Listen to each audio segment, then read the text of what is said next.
la île de Patmos. Amen. Est-ce que nous comprenons?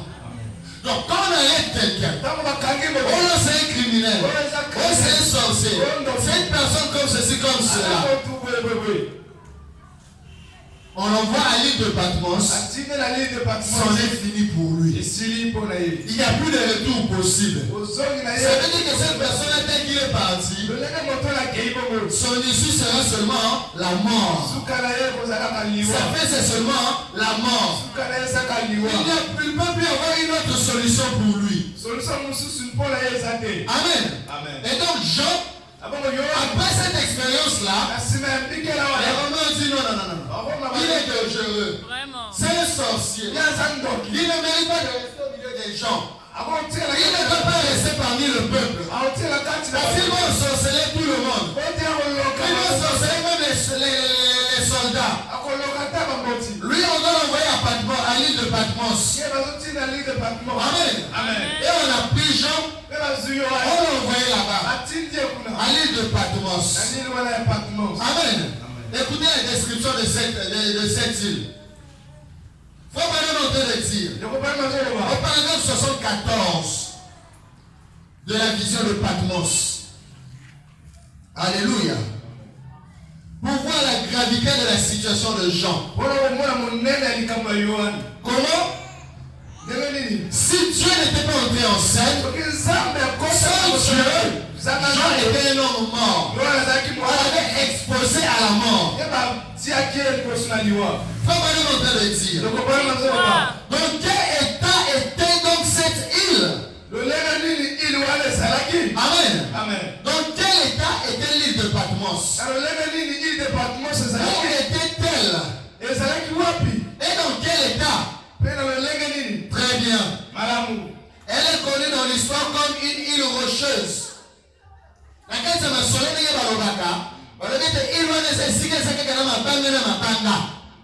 Amen.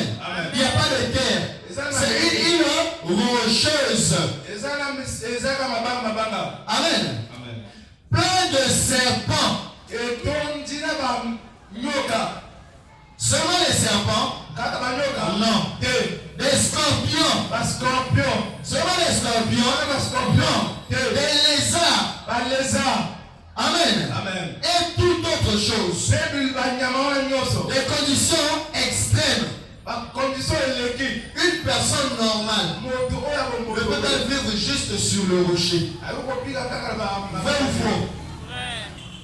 Sur le rocher, tu vas vivre comment? C'est déjà impossible. Parce que lorsque le soleil chauffe là, le rocher aussi chauffe. Tu vas rester où? Tu vas t'asseoir où? Pendant ce temps, le soleil te frappe. La chaleur aussi du rocher te chauffe. Comment tu vas survivre? Impossible. Et pas seulement ça, les serpents sont là, de tous côtés. Comment tu vas survivre? Tu seras capable de tuer tous les serpents d'une île? Hein? C'est impossible. Et pas seulement les serpents, les scorpions aussi. Tout ça, ce sont des animaux dangereux. Ils tuent l'homme. Il y a des serpents.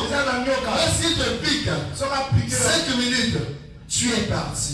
Il y a des serpents.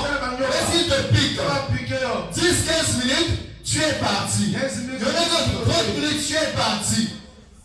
Tout pareil pour les scorpions. Il y a des vénins qui sont extrêmement douloureuses. Amen. Et qui tue un homme, un adulte. Mais non, on te prend, on te met dans un endroit, il y a des serpents mélangés avec des scorpions. Et pas sans abri. Voyez-vous un peu? On a envoyé Jean dans un endroit pareil. Amen. Pourquoi? Le but, ce n'était pas seulement de l'envoyer là-bas. Le but de Rome, c'était quoi? Tuer Jean. Amen. Ils l'ont pour les tuer. Faut vraiment en train de dire, cette île-là, avait une circonférence d'une cinquantaine de kilomètres. Et qui donc, ce qu'on termine à Katikati, 50 kilomètres par exemple, 50, 50, 50, 50. Amen. Une cinquantaine de kilomètres. Elle est pleine de roches. À l'époque des gens, elle jouait le même rôle qu'Alcatraz. L'île jouait le même rôle que Alcatraz. Alcatraz, c'est une prison. C'est une prison américaine. Là-bas, on envoyait aussi seulement les prisonniers les plus dangereux. Et quand tu entres là-bas, il n'y a pas de sortie possible pour toi. Plus de jugement pour toi, plus de sortie pour toi. Dès que tu es entré, tu sortiras de là-bas seulement dans un, comment on appelle ça? Dans un cercueil. Alcatraz. C'est une prison américaine. Je pense qu'on a fermé ça, si je ne me trompe pas. Récemment seulement. C'était une prison qui était sur une île américaine. Là-bas, c'était entouré de l'eau. La seule sortie, nager. Mais est-ce que tu peux nager 50 km? Impossible. Même si tu es un bon nageur, tu serais soufflé. Et pas seulement ça, il y avait des crocodiles, des requins qui sont dans cette mer-là. Amen. Donc c'était impossible pour une personne de sortir d'Alcatraz. Amen. C'est dans ce lieu que l'empereur de l'Empire romain a exilé les criminels les plus dangereux. Qu'on ne pouvait pas garder en prison, on les envoyait sur cette île pour y mourir. Amen. Donc quand on envoie quelqu'un là-bas, c'est pour le tuer seulement. C'est pour qu'il puisse mourir. On les laissait jusqu'à leur mort. Alléluia. Amen. Et c'est ce qu'on avait fait aussi pour Jean. Et Jean ne pouvait pas mourir. Parce que Jean avait une mission. Dieu avait un travail à faire avec Jean. Amen. Donc on pose la question. Au verset 75. Pour quelle raison Jean se trouvait-il là-bas? Lui, un homme pieux.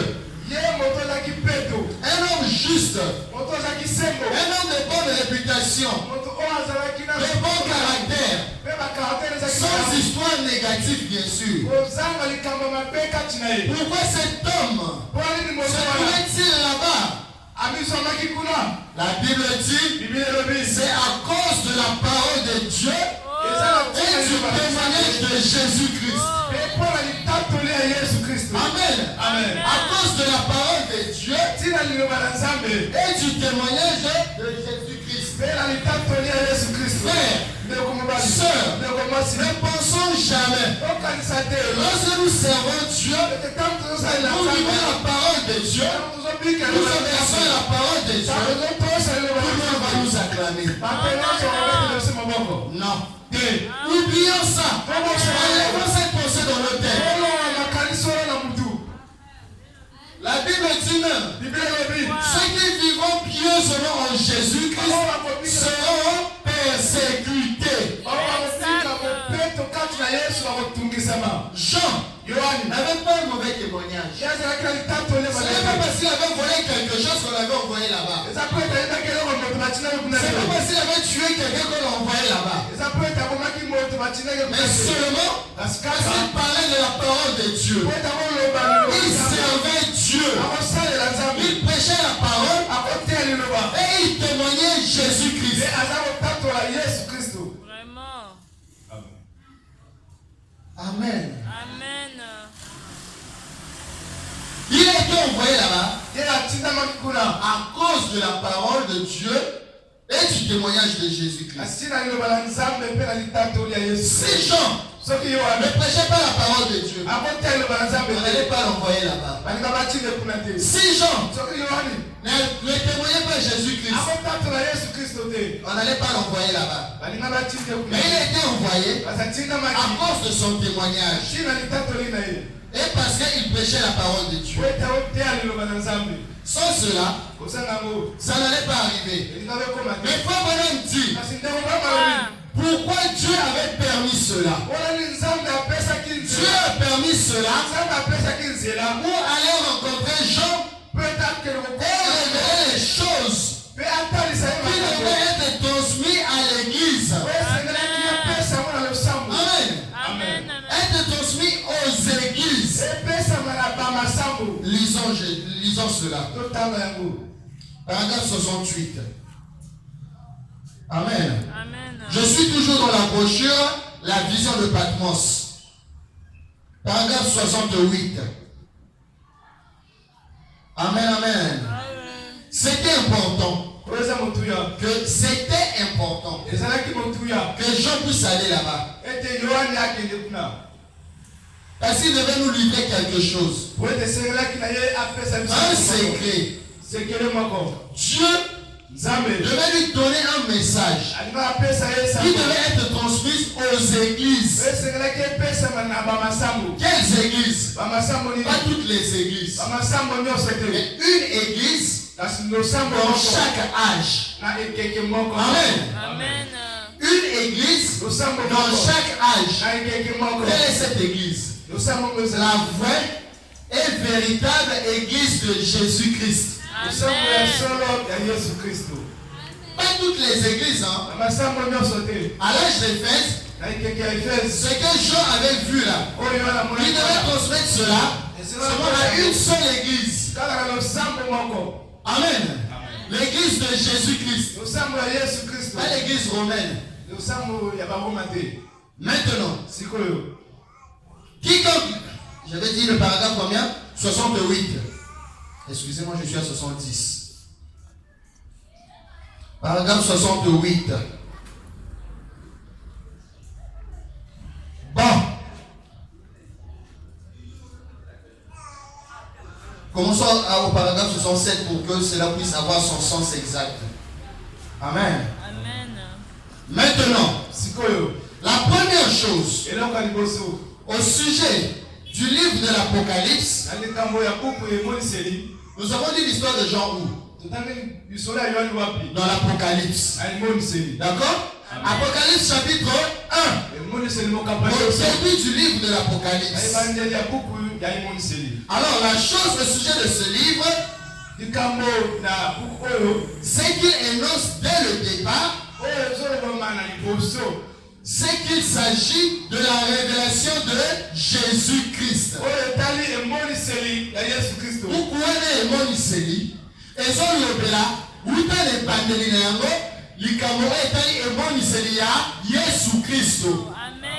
Amen. Ça parle de la révélation de Jésus-Christ. Pas la révélation de Jean. C'est pas la révélation d'une personne. Mais c'est la révélation de Jésus-Christ. Le grand Dieu de l'univers.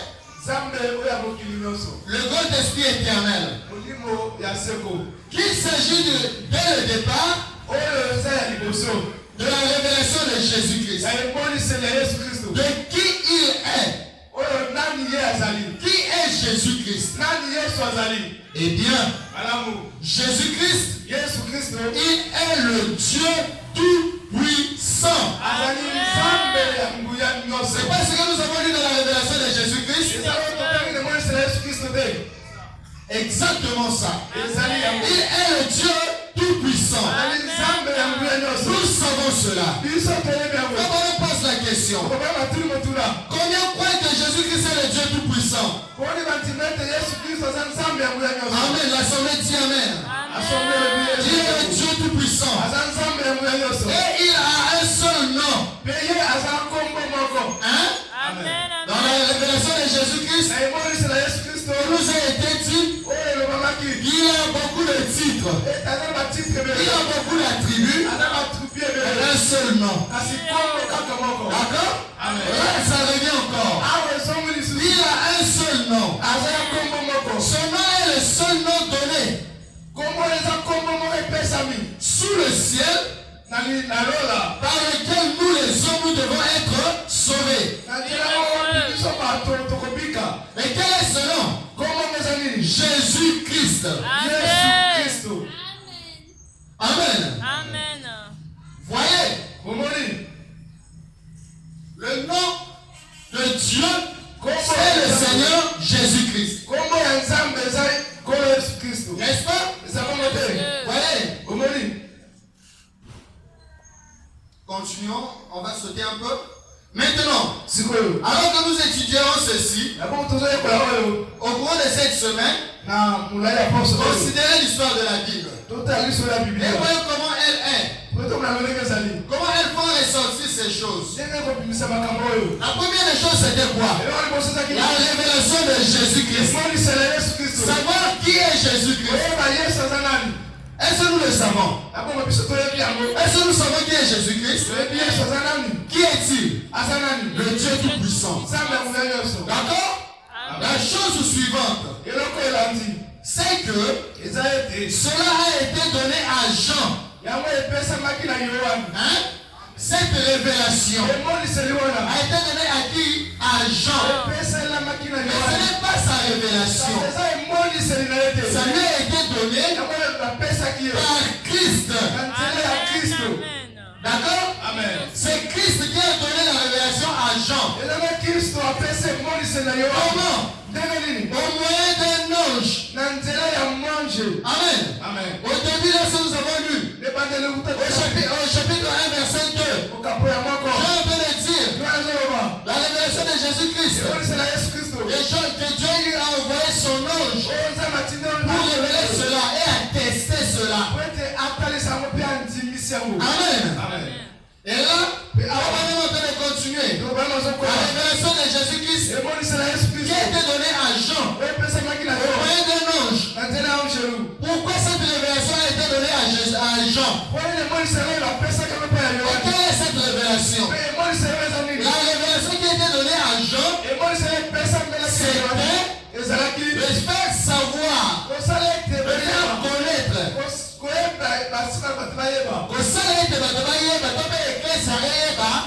que Jésus-Christ est le Dieu Tout-Puissant.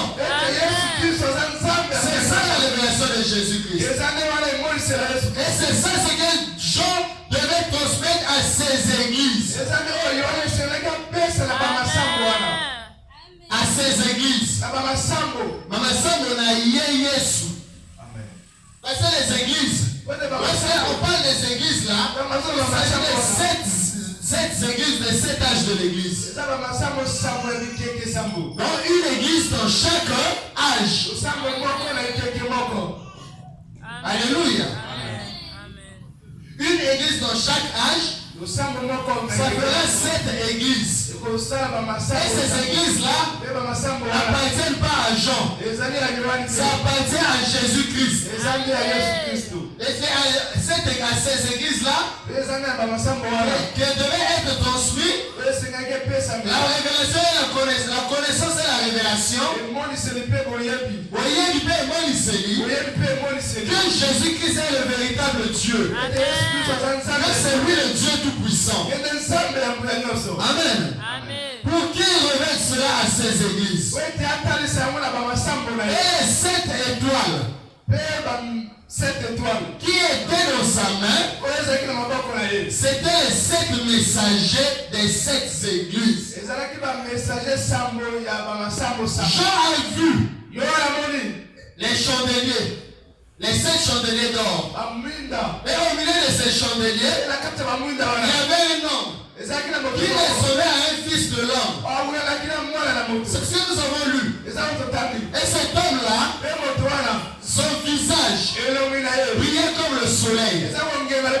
Dans sa bouche,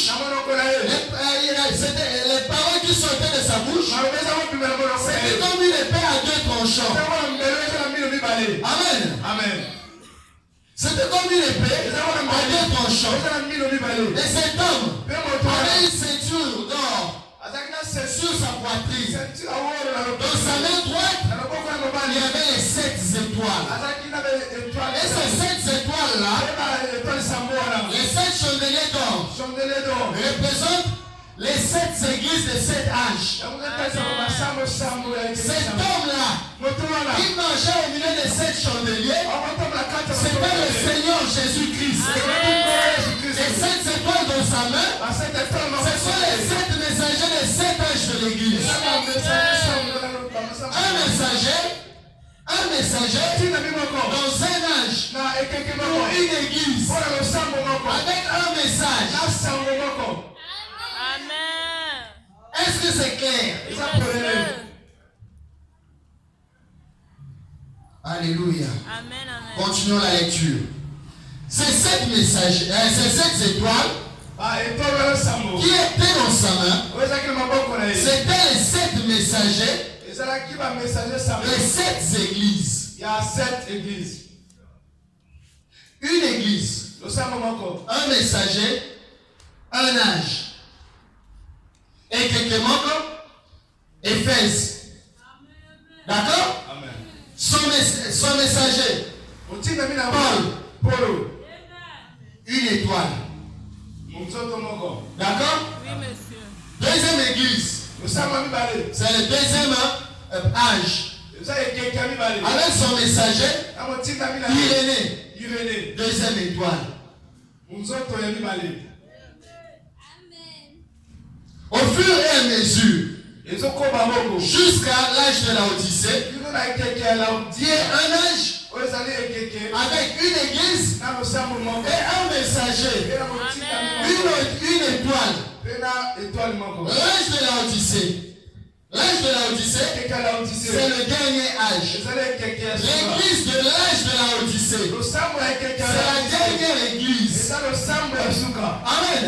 Le messager de l'âge de la Odyssée, le dernier messager, la dernière étoile. Amen, amen, amen. Et qu'est-ce que Jean devait révéler à ces églises-là? Que Jésus-Christ est le véritable Dieu. C'est lui le Dieu tout puissant. C'est ce que nous avons lu au paragraphe 67. Jésus-Christ est le Dieu tout puissant.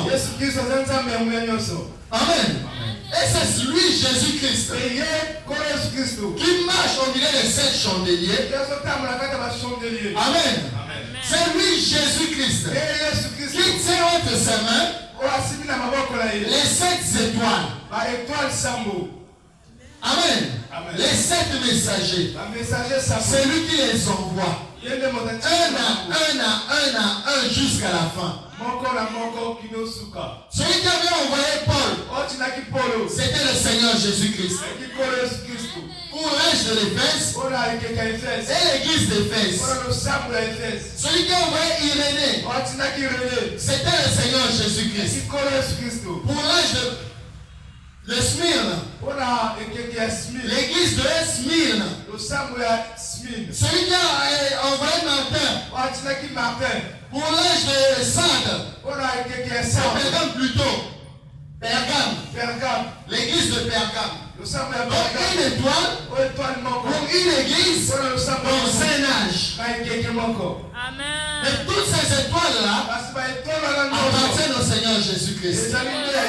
Toutes ces églises-là appartiennent au Seigneur Jésus-Christ. Parce que c'est lui, le Dieu tout puissant. Amen, amen. Il faut voir un petit. Le livre de l'Apocalypse, c'est le seul livre où Jésus-Christ lui-même a approuvé. Dans toute la Bible, les livres de la Bible, ce sont les hommes qui sont en train d'écrire sous l'inspiration. La Genèse, c'est Moïse qui a écrit. L'Exode pareillement. Au fur et à mesure, jusqu'à ce que même le Nouveau Testament, Matthieu, l'épître de Matthieu, Marc, au fur et à mesure, Luc, Jean, au fur et à mesure, jusqu'à ce que. Mais arrivé au livre de l'Apocalypse, ce n'est pas quelqu'un, c'est le Seigneur Jésus qui montre des choses à son prophète, à son serviteur, et il dit seulement la personne, écrit ce que tu es en train de voir, écrit ce que tu es en train d'attendre. Amen. Et à la fin, il dit, toute personne qui va essayer d'ajouter quelque chose sur ces choses-là qui ont été écrites dans le livre, il sera frappé. Les fleurs qui sont écrites dans ce livre. Vrai ou faux? Et toute personne qui va essayer de retrancher, soustraire ou enlever quelque chose de tout ce qui a été écrit, on va aussi enlever, retrancher sa part du livre. Amen. Donc c'est un livre qu'il faut faire extrêmement attention avec. Dans ce livre-là, il y a les bénédictions, il y a aussi les malédictions. Déjà Jean, quand il parle de ce livre, il a dit, au verset, je pense au verset 4 du premier chapitre, il dit, heureux quiconque, heureux celui qui lit. Hein? Heureux celui qui lit. Seulement celui qui lit, ceux qui ne savent pas lire. Et aussi ils ont leur part. Et celui qui écoute. Donc celui qui lit les paroles de la prophétie de ce livre de l'Apocalypse, c'est une personne heureuse. C'est une personne bénie. Pas pour la personne qui écoute. Seulement les deux. Non, c'est celui qui garde. Amen, amen, amen. Mais comme c'est dans ce livre qu'il est dit que Jésus-Christ est le véritable Dieu. C'est lui le Dieu tout-puissant. Pour que moi je sois heureux, je dois garder cela. Amen. Je dois garder que Jésus-Christ est le Dieu tout-puissant. Oui, oui. Pas un autre homme. Pas une entité quelconque. Mais Jésus-Christ. Lui seul est le Dieu tout-puissant. C'est ça la révélation que Jean a reçu pour transmettre à l'église.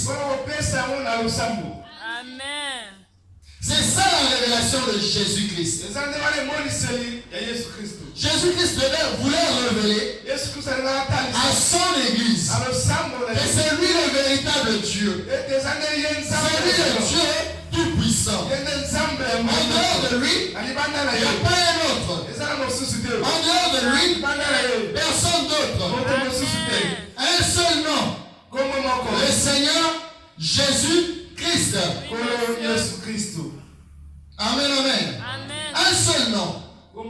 Le Seigneur Jésus-Christ. Jean, c'était un homme. Mais quand il a reçu cette révélation-là, plutôt, quand on envoie dans cette île-là, quand on même dit, c'était pour le séparer d'abord des hommes. Que Dieu a permis que Jean puisse aller là-bas. Parce que Jean étant le pasteur de l'Éphèse, il n'allait pas avoir du temps libre. Il n'allait pas avoir du temps libre. Nous le voyons souvent avec le pasteur ici. N'est-ce pas? Le pasteur rarement est libre. Celui-ci vient, pasteur, voilà ceci. Voilà, j'ai telle situation. On est avec celui-là. L'autre appelle le téléphone. L'autre pasteur, j'arrive au bureau. Pasteur, vous êtes au bureau, j'arrive. Parfois, le pasteur entre ici dans le bureau. On reçoit les gens de 8h jusqu'à 20h. Parfois même 22h. Il est là. Et c'est la même chose qui se passait avec Jean. C'est ce que Frère Branham est en train de dire. On peut lire cela. Lisons cela.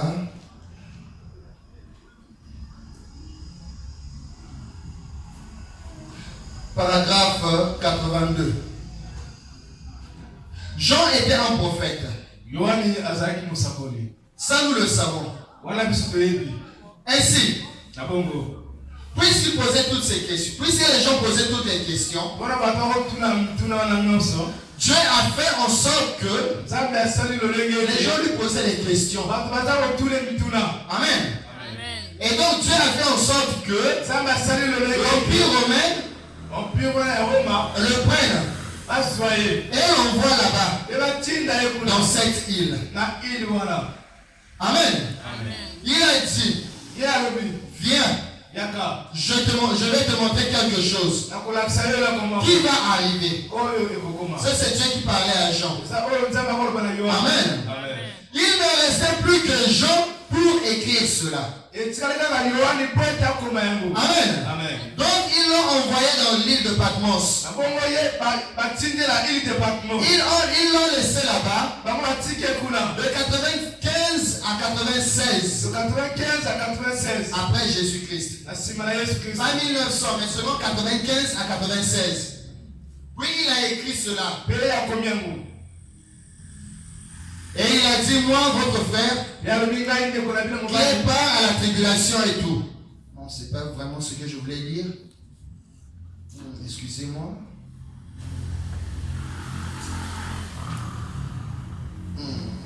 Je veux lire l'endroit où le prophète est en train de dire que Jean n'était pas libre. Il était... les gens lui posaient des questions par-ci, par-là. Comme il était le pasteur, il était surchargé. Il était saturé. Je pourrais lire ça même prochainement. Amen, parce qu'on gagne le temps.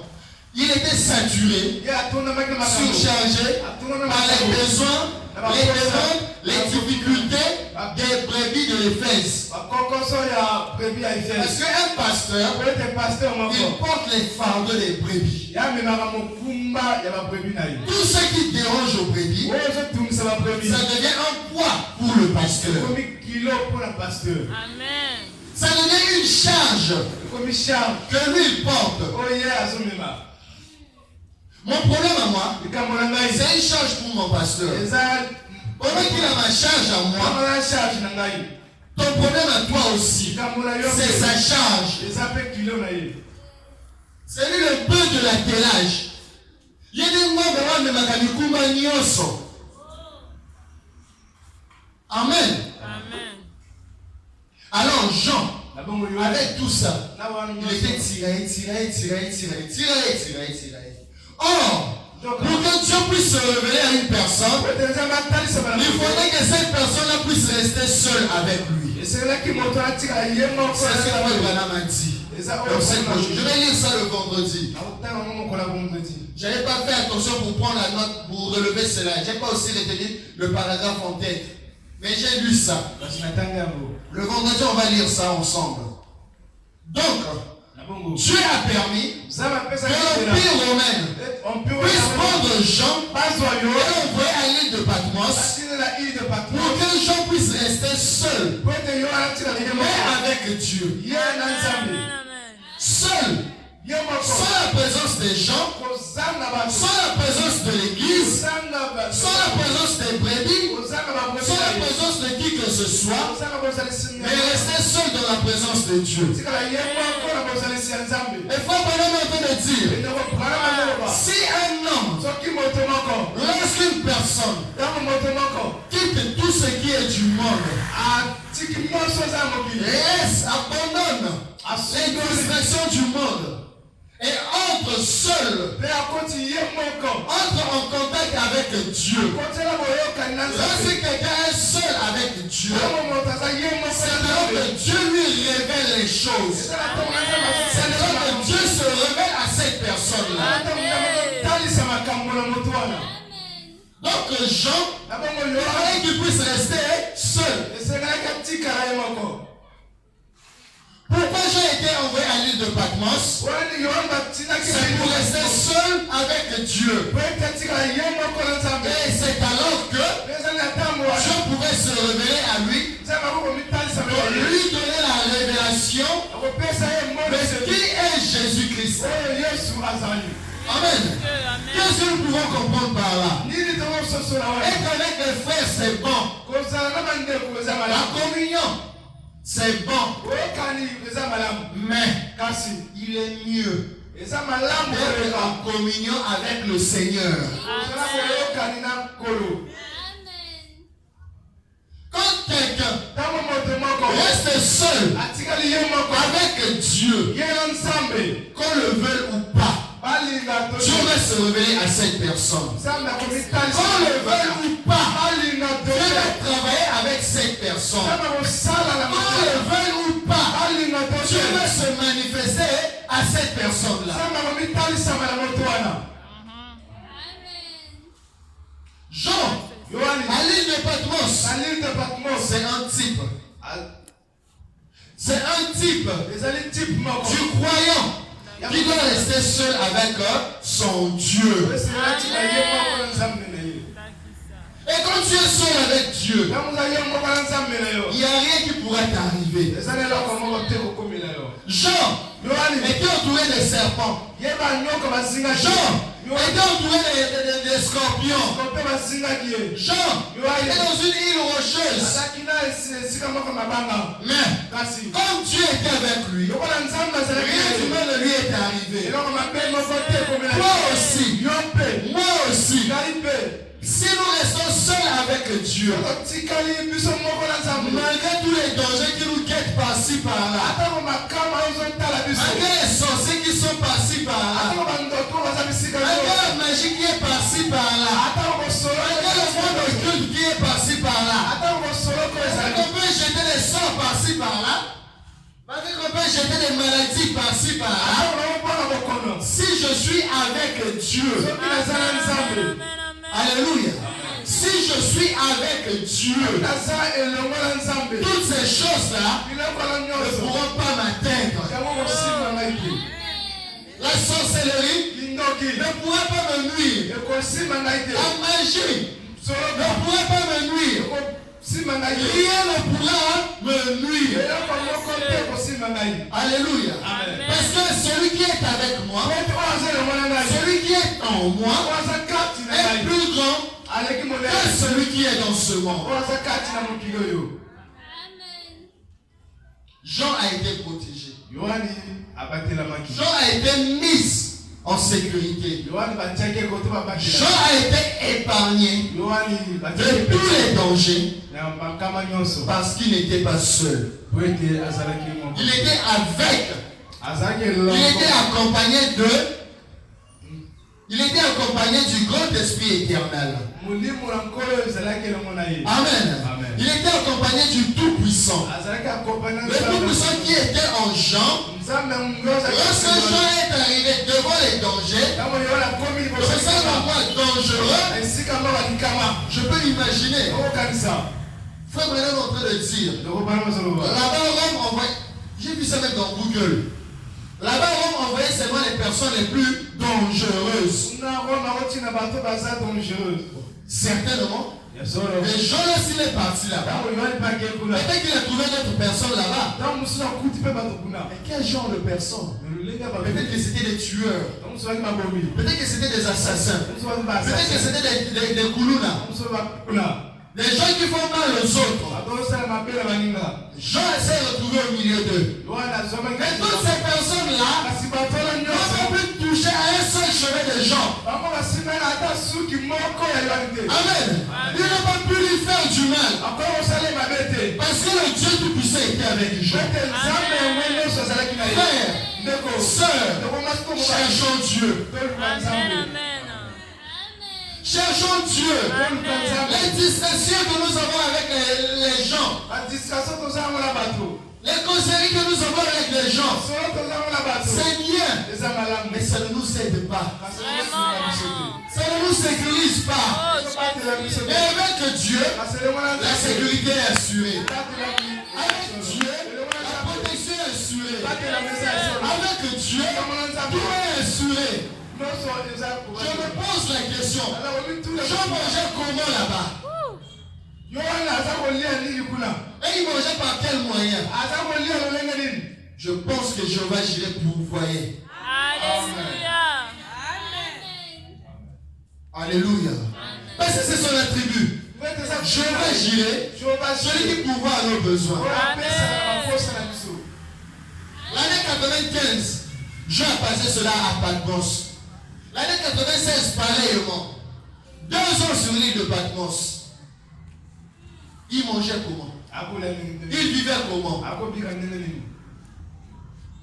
Avec des criminels. Avec des serpents à sonnette. Avec des scorpions. Avec tout ce qui pouvait le tuer. Parce qu'on l'avait envoyé pour qu'il puisse mourir là-bas. Mais comme il avait Dieu, rien de tout ça ne pouvait lui arriver. Enfin, quand j'aurais Dieu aussi, quand j'aurais Dieu, je n'aurais plus peur des gens. Alléluia. Lorsque j'aurais Dieu, je n'aurais même plus peur de la mort. Je n'aurais plus peur de la sorcellerie. Je n'aurais plus peur de la magie. Je n'aurais plus peur de la maladie. Même la famille ne va plus m'effrayer. Oui, monsieur. Alléluia. Amen. Jean, sur l'île de Patmos. Jean, seul avec Dieu. Il a reçu la révélation de Jésus-Christ. Amen, amen. Dieu l'a protégé. Dieu l'a préservé. Mais c'était antique pour toi et moi. Quand nous allons rester seuls avec Dieu. Amen. Quand je serai seul avec Dieu, Dieu prendra soin de moi. En tout et pour tout.